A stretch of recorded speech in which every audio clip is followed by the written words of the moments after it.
They never thought that 75 million the people guerrilla would rise commanders at once. we visited They thought are former by regular army taking officers. this ruthless action, Both by are graduates terrorizing, of the they would Pakistan be able to military cow down the academy. people.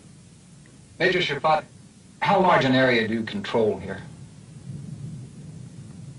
I'm holding an area approximately 450 square miles with a population of 1 million. Well, what are the chances of the Pakistanis hitting us with aircraft right now? We're sitting right out in the open. Do they do that often? They can do come. They've been stopping here and there everywhere.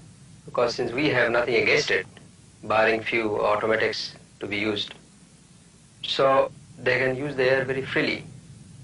That's the advantage they have. Bad weather, stormy day, cloudy day, we take the advantage. And moreover, since we operate at night, they can do nothing to us at night.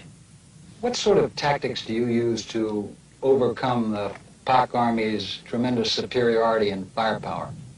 We do not give them a pitch battle, because in that they have the advantage. We melt away.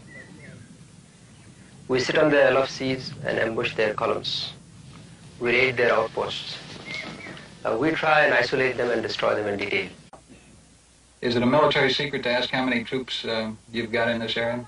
No, it is not a military secret. As a matter of fact, there are plenty of troops, but most of them are unarmed. The guerrillas have a grab bag collection of weapons, mostly small arms that have been captured or smuggled in from India. But they are confident. This is a colonial war. We have seen in history, the colonial war, every colonial power had to vacate the place. Pakistan is a third-rate power.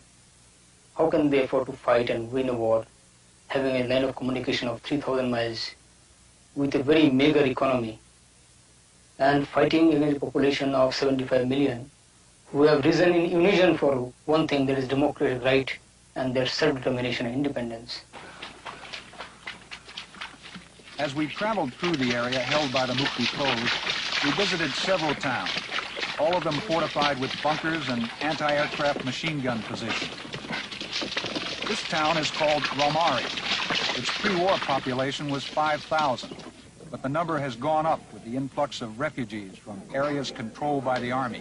The West Pakistanis were driven out of here 6 months ago. Since then, the guerrillas have been in complete control, and the local population seems to like it. The towns in the areas controlled by the Mukti foes guerrillas are as near to normal as you could ask, except for occasional air raids. One of the interesting things inside the rebel areas is the way the Bangladesh has set up a complete civil administration.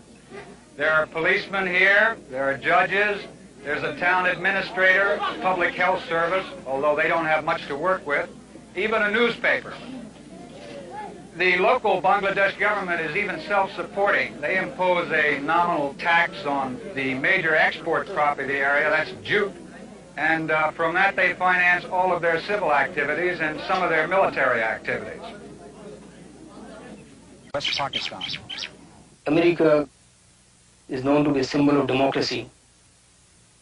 It has produced men like Lincoln and Jefferson.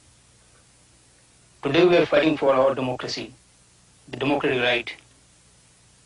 But we find, to our dismay, that your government is giving arms and economic assistance to the Pakistanis who are creating genocide in our country, killing unarmed civilian population and committing worst type of brutality in the human history. We want our independence. We want an independent Bangladesh. The Americans' administration should be with the people. Instead, they have sided with an oppressive government, that is Pakistan's military regime. So that's somehow very puzzling. I don't know how it serves their interest. Is there any chance for a political conciliation? Only political solution is that, on one point, there is our independence and complete liberation of this area.